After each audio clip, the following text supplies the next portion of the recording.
muito boa noite para você. No entrevista coletiva de hoje, os problemas causados pela exposição de crianças e adolescentes a conteúdo pornográfico.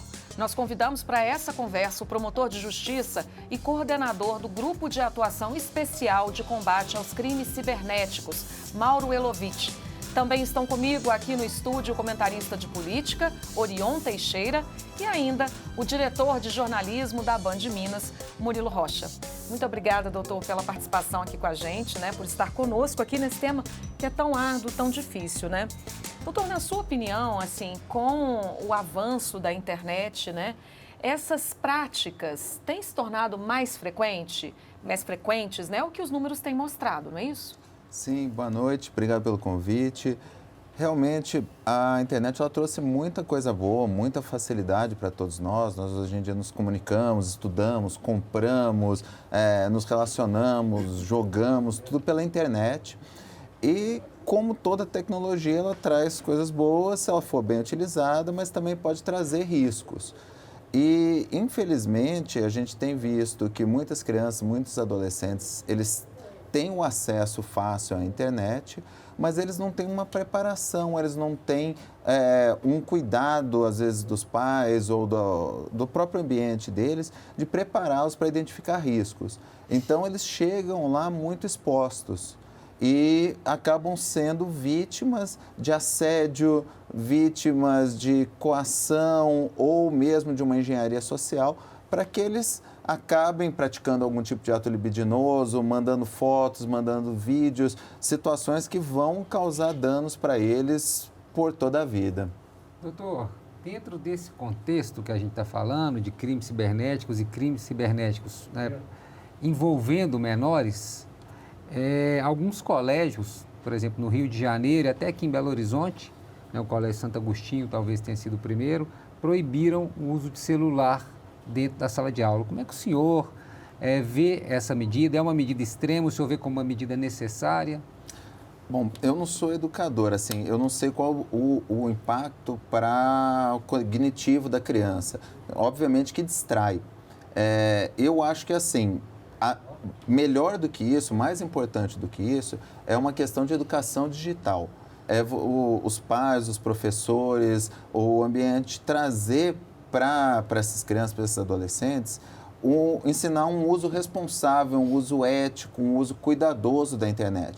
Então, mostrar a que tipo de riscos que eles estão submetidos, como que eles devem fazer para se prevenir, evitar a superexposição. E a gente vê, a gente já viu muito, inclusive tem muita gente que brinca com isso, tem meme, tem stand-up, que a criança ou adolescente com o celular, eles acabam gerando um tipo de vício. Eles ficam, e tem vários estudos sobre isso, As redes sociais, elas têm um mecanismo de validação, de retroalimentação que gera uma ansiedade, na criança. Então, eu imagino que a criança que fica sem o celular na aula deve ter praticamente uma crise de abstinência. Então, também tem que ser trabalhado isso, evitar que a criança se torne dependente daquilo que era para ser uma ferramenta para trazer coisas positivas. Doutor Mauro, nessas iniciativas, na semana passada, dia 6 de fevereiro, foi celebrado o Dia da Internet Segura. Qual que é a necessidade desse alerta nesse momento? Qual que é o público-alvo e como é que ela é feita? O Safer Internet Day ele é muito importante. É uma data que surgiu lá na União Europeia e que depois foi difundida para o mundo inteiro, para chamar a atenção não só dos usuários, mas também de governantes, de educadores, sobre a necessidade de tornar a internet um ambiente mais seguro, dando dicas de segurança digital, de educação digital, alertando para os perigos de assédio, tentando mobilizar as autoridades para combater a proliferação das imagens de abuso e exploração sexual infantil. Então, é realmente uma data muito importante. A gente sempre tem que estar chamando a atenção e usando isso para mobilizar todos os setores para tornar a internet um lugar mais seguro. Doutor Mauro, como a trajetória, né, vamos dizer assim, desse envolvimento de um criminoso com a criança ou adolescente? Porque os pais imaginam muitas vezes que os filhos vão saber identificar quando se trata de um criminoso. Mas existe todo um percurso, né, que acaba dificultando também para a criança, para o adolescente. O senhor pode explicar para a gente como é que funciona? Sem dúvida. Os criminosos eles são muito criativos, eles usam várias estratégias. Mas a mais comum para esse tipo de crime é o criminoso ele criar um perfil falso em redes sociais ou em joguinhos. Muitas vezes os pais não percebem o risco dos jogos que permitem interação em tempo real. Então eles criam um perfil falso, geralmente com a idade próxima das vítimas que eles estão procurando, e começam a interagir. Aí eles se mostram empáticos, eles conversam, eles são pacientes, eles ouvem, eles mandam agrados, então mandam dinheiro do joguinho, agora com o Pix está mandando transferência via Pix. Então eles vão se aproximando, vão criando uma relação de confiança e aos poucos eles vão introduzindo, principalmente as crianças pequenas, a conteúdos de pornografia para tentar desensibilizá-las, tornar comum algo que não era para ser comum para a idade delas. Então começa a enviar pornografia, falar, você já viu isso, você já fez isso? Ah, você é muito mais madura do que o que seu pai pensa de você. Jogar a criança contra os pais para manter o segredo. E aí depois dali eles vão indo para as imagens de abuso e exploração infantil, falam, olha, criança da sua idade também faz isso, olha aqui a foto, olha aqui o filme. E depois vão convencendo elas a elas mesmas mandarem aquele tipo de imagem ou praticarem atos libidinosos. Então, esse é um trâmite que eles fazem que é paciente, eles tomam o tempo deles e eles vão fazendo, contando sempre com a curiosidade da criança, a falta de preparo e depois, dependendo do caso, quando a criança ameaça de romper ou quer parar, eles vão para o medo ou para a vergonha. Isso a partir de que idade? Olha, a gente já pegou de 6 em diante. Porque a gente vê, muitos pais deixam o celular na mão da criança sem qualquer tipo de orientação, sem supervisão, e elas vão acabando, principalmente se tiver rede social. Dali eles vão indo de um caminho para o outro e se tornam alvo para esses predadores. Muitas vezes são até gente que conhece fisicamente e acaba abordando via aplicativos de comunicação, grupos de WhatsApp, grupos de Telegram. Doutor Mauro, que orientação o senhor pode dar para os pais que descobrirem que seus filhos estejam recebendo fotos ou assédio desse tipo aí? Bom, primeira coisa, o pai tem que ser acolhedor.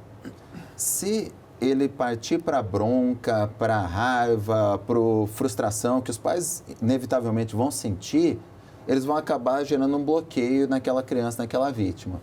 E para você poder investigar crime cibernético, é uma investigação baseada em dados, então você precisa ter informações. O pai ele tem que ser o adulto da relação, ele tem que ter a calma, acolher. Aquele não é o momento para você dar bronca, não é o momento para você descontar raiva, frustração. Você vai acolher aquela criança, aquele adolescente, falar que você entende. Se ele chegou a te procurar, é porque ele está desesperado, porque já esgotou todas as outras alternativas. Ou se você viu, você acabou vendo no celular do seu filho, no computador, se você já chegar cobrando, brigando, você vai gerar um bloqueio, você não vai descobrir a história toda. Então, seja receptivo, explique que você está querendo proteger, que aquilo vai gerar um problema para ele a vida toda, que o que cai na internet não sai nunca mais, e vá fazendo ele falar. Olha, onde que ela conheceu aquela pessoa? Foi abordado num joguinho? Foi abordado numa rede social? Foi abordado num aplicativo de comunicação? Qual que era o perfil dele no joguinho? Qual que era a conta dele na rede social? Vá puxando essas informações. Não apague nunca dado. Às vezes o pai, por frustração, por medo, até para preservar a criança, fala, eu vou apagar essa foto que ela mandou. Não adianta, o criminoso já armazenou aquela foto, já tirou print, já guardou na nuvem. Então, não apague nada, porque você vai estar perdendo dados que a gente vai precisar para investigação. Pelo contrário, faça print, preserve esses dados e procure as autoridades. Com base nesses dados, nós vamos conseguir identificar o criminoso. Agora, doutor Mauro, explica para a gente esses, vamos dizer, novos crimes. O que pode ser tipificado aí, por exemplo, o que é um assédio sexual virtual? O conceito também de estupro virtual, existe esse conceito? E o que é? E ele está tipificado pela lei já? Excelente pergunta. Muita gente acredita que o crime de violência sexual, né, contra a criança só é praticado por quem cometeu o ato sexual, né, físico, a conjunção carnal, e quem filmou ou vendeu aquilo. Quando, na verdade, a nossa legislação ela prevê como crime todos os elos dessa cadeia. E nisso nossa legislação foi bem, porque é um elo que acaba gerando demanda, que acaba aumentando esse tipo de violência. Então, é punido pela nossa legislação o assédio a crianças menores de 12 anos para fins de prática de ato libidinoso. Aí, depois, contra crianças e adolescentes, o agenciamento, quem produz, quem filma, quem dirige, quem publica, quem compartilha, quem vende, quem expõe a venda, quem armazena, quem tem a posse e quem cria, inclusive, imagem simulada de vídeo de sexo ou nudez de criança e adolescente. Então, todos esses elos são punidos como crime. E é bom a gente ter essa oportunidade de esclarecer isso. A pessoa que recebe no celular uma imagem de sexo com criança, se ela armazenar aquilo, se ela compartilhar aquilo, se ela deixar no WhatsApp, está armazenado de novo, eu não apaguei, ela está cometendo crime. O que ela tem que fazer é reportar aquilo para uma autoridade. O responsável por aquele grupo de WhatsApp no qual circula a imagem de violência sexual contra a criança, ele também é punido criminalmente. Então, não existe crime contra a criança e adolescente, né, chamado pornografia infantil, sem violência. Todo mundo que participa desse elo está contribuindo para que aquela criança seja violada. E as pessoas sabem disso, têm essa consciência, porque tem gente que defende lá que só armazenar ou só, digamos, consumir essa foto, guardar essa foto, é diferente do ato de estupro. É isso, por isso que é importante a gente ter essa oportunidade de esclarecer. Eu já vi esse tipo de defesa, principalmente dos mais extremistas de liberdade de expressão. Nesse sentido de que a violência já foi cometida, a pessoa ter essa imagem, essa foto, não devia ser crime. Mas para consumir aquela imagem, para que aquela imagem chegasse a ele, uma criança foi violentada. Né? E isso gera mercado. Tem uma cifra oculta de milhões atrás disso. É gente que vende esse conteúdo. Parte da fantasia desses criminosos também está em armazenar, em trocar. Nós já investigamos casos em que eram grupos em que um pedófilo oferecia o filho para o outro para que isso pudesse ser filmado e compartilhado. Então, quem consome esse tipo de conteúdo também pratica crime e, na minha opinião, também pratica violência.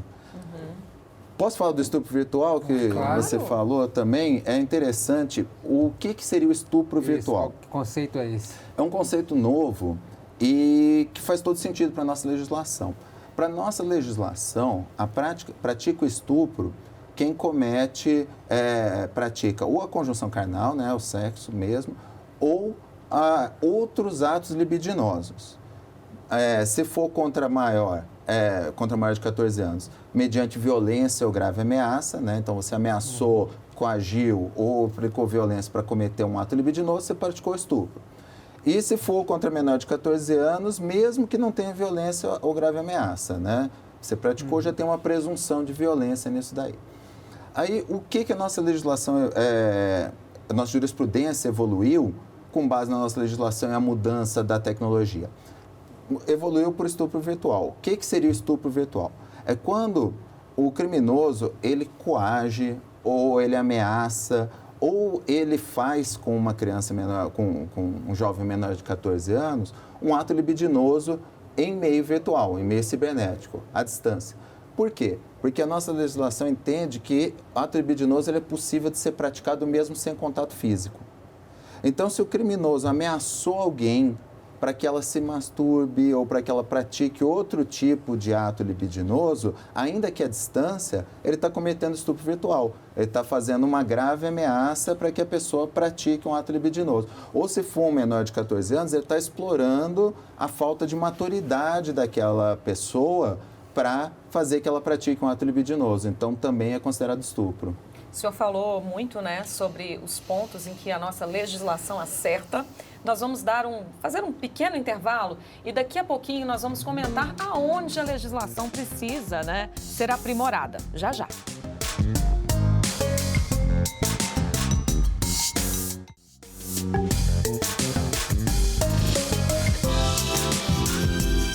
O Entrevista Coletiva está de volta. Hoje nós estamos falando sobre a exposição de crianças e adolescentes a conteúdo pornográfico. A gente continua aqui a nossa conversa, doutor Mauro, nesse ponto, né? Em que medida a nossa legislação precisa ser aprimorada? Bom, primeiramente, a pena é pequena para alguns desses delitos. Por exemplo, o armazenamento, a pena é de 1 a 4. Então, é crime que em caso de condenação, vai gerar regime aberto.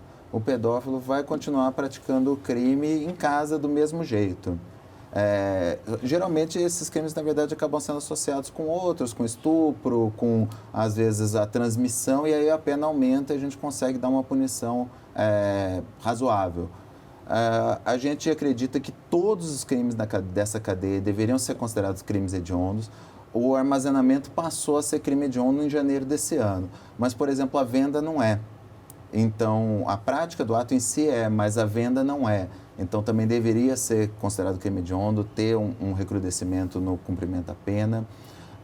A gente entende também o crime de assédio, que é o artigo 241-D do Estatuto da Criança e do Adolescente, ele só protege do assédio criança, ou seja, o jovem até 12 anos de idade. Então, se ele tiver 13, 14, estiver sendo assediado, não é crime para a nossa legislação. Só que é um descompasso, porque se no crime de estupro de vulnerável, né, o artigo 217-A do Código Penal, entende que tem uma violência presumida na prática de ato sexual com pessoa até 14 anos, o assédio deveria, no mínimo, ser até 14 anos, porque a legislação está sendo incoerente. Ou ela é madura para praticar o ato libidinoso, ou ela também não é madura para receber esse tipo de assédio. Então, são algumas mudanças que deveriam ser feitas. Agora, doutor, uma questão complexa, que, pelo menos a meu ver, quando a gente fala desses crimes sexuais cometidos aí pela internet, é porque boa parte deles, não vou arriscar aqui o percentual, mas uma parte significativa desses crimes são cometidos por menores. Menores envolvendo menores. E principalmente, às vezes, menores de pouca idade, de 10, 11, 12 anos. Como punir? Né? Claro que tem que ter o Estatuto da Criança e do Adolescente, mas como punir uma criança de 11, 12 anos que está cometendo uma violência sexual por meio digital contra outros? A gente vê isso muito em ambiente escolar, né? A exposição de fotos, às vezes. Né? Como tratar essa questão? Bom, nesse caso, eu acho que seria, primeiramente, uma questão de educação digital como um todo. A criança ou adolescente, pela nossa experiência, eles têm uma ideia de que o que acontece na internet está separado do que acontece para ele em meio físico. Então, lá o que ele fizer não vai gerar consequência nenhuma, nem dele como vítima, nem dele como autor. Eles acham que criou um avatarzinho e colocou lá uma fotinho do Coringa, eles estão anônimos. E praticam, né? Eles vão sendo expostos a um conteúdo que eles não estão preparados nem para se protegerem como vítimas, e às vezes eles são induzidos ou têm uma sensação de impunidade para serem os agressores.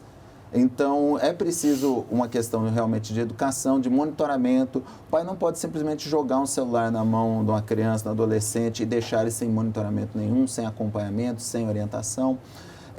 A punição, ela já é no extremo, é quando a coisa já deu completamente errada. Ele vai ter as consequências do Estatuto da Criança e do Adolescente, mas não vai ser isso que vai resolver. Né? A gente tem realmente que estar trabalhando antes, e cada vez mais nós estamos vendo isso. Dentro desses grupos de automutilação, de compartilhamento de conteúdo de abuso infantil, muita criança e adolescente envolvido. Doutor Mauro, não tem limite para esses predadores sexuais, né? Muito menos financeiros. O senhor falou de cifras milionárias, né? Há casos de pais que participam desse crime atrás de vantagens financeiras? Muitos. Orion, a maioria dos abusos físicos, isso é estatístico, mundial, é cometido por pessoas de dentro de casa, geralmente por familiares, pais, tios, avós. Infelizmente, isso é uma realidade muito triste.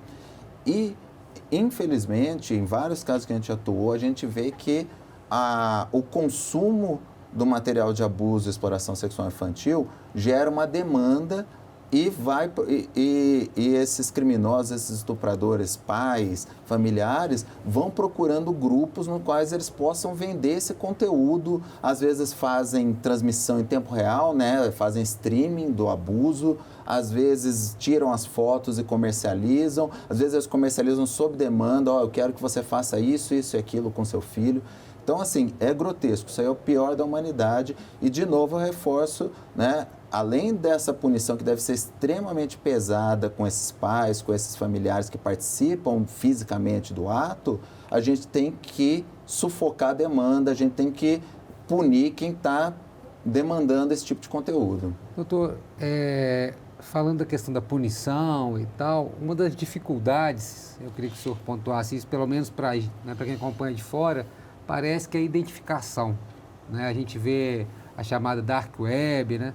Onde há uma, né, atmosfera própria e às vezes inacessível. Como é que está hoje a tecnologia policial de investigação para identificar? Percentualmente aí há um êxito grande? Claro que a gente não está falando dos crimes de menor, né? Está falando de crimes mais organizados, às vezes mais requintados. Uhum.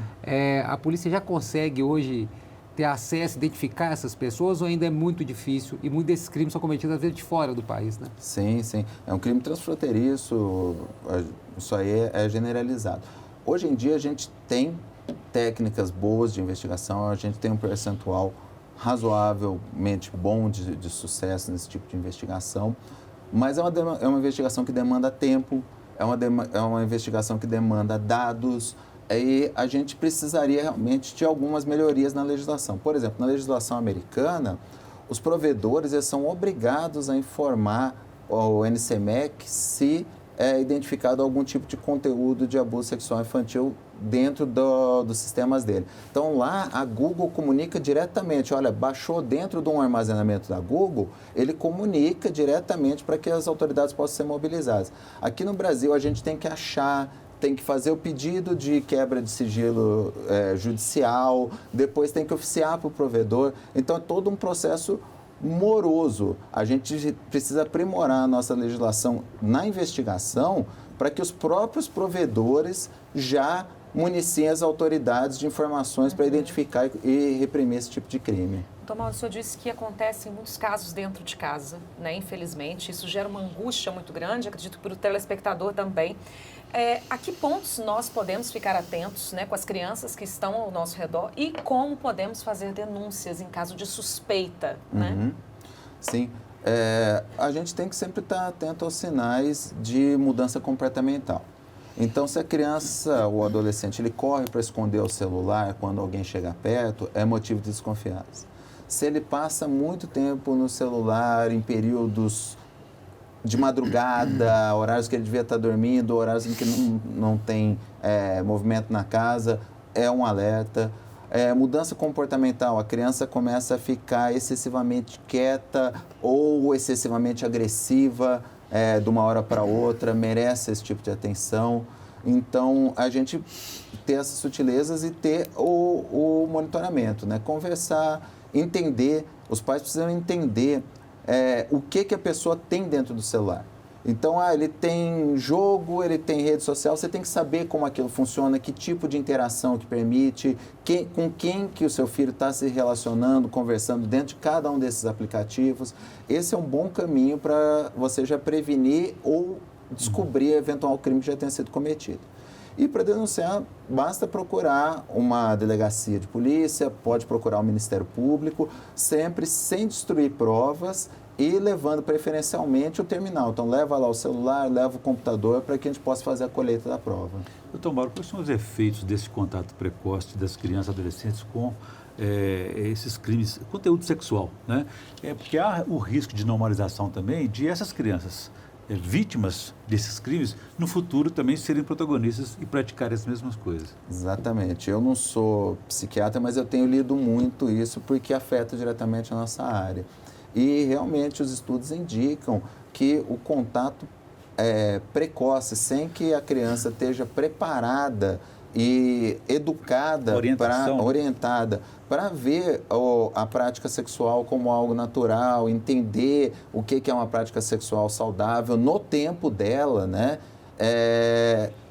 Se ela não tiver isso, ela vai adotar como modelo um modelo equivocado, um modelo que associa o sexo à violência, à agressividade, a subjugar o mais fraco, e isso é um modelo que vai traumatizá-la. De algum jeito, ela vai internalizar aquilo, vai afetar os relacionamentos que ela vai ter daqui para frente, seja na dificuldade de confiar, ou seja, até mesmo nesses casos mais extremos, dela vir a se tornar um agressor. Então, realmente, assim, é um impacto muito grande para você falar, ela só viu uma foto, só viu um vídeo. Não é, você está mudando psicologicamente a relação daquela criança com a sexualidade. Doutor, pelo que o senhor falou numa das respostas anteriores, essa questão do fornecimento de dados por parte aí dos grandes grupos, né, das big techs aí, grandes redes sociais. Mas há um discurso hoje no Brasil de grupos políticos ligados à direita, à extrema-direita, que isso seria um cerceador da liberdade de expressão. Pelo que o senhor falou, o senhor é a favor dessa regulação, sim, e de um controle em cima dessas empresas. Sem dúvida. Assim, eu sou completamente a favor da liberdade de expressão, mas a gente tem que ter... Esses provedores não podem estar acima da lei. Eles têm que cumprir a ordem judicial como todos nós temos, né? Então, se eles têm a atividade deles aqui no Brasil, coletam dados no Brasil e enriquecem com dados de brasileiros, eles têm que se adequar à legislação brasileira para impedir a prática de crimes. Com certeza. Doutor, muito obrigada pela participação aqui com a gente. Tivemos uma aula, né? Acredito que foi muito produtivo para todos que nos assistiram. O Entrevista Coletiva, então, vai ficando por aqui. Você fica agora com o Jornal da Band. Tenham todos uma ótima noite e até o próximo sábado.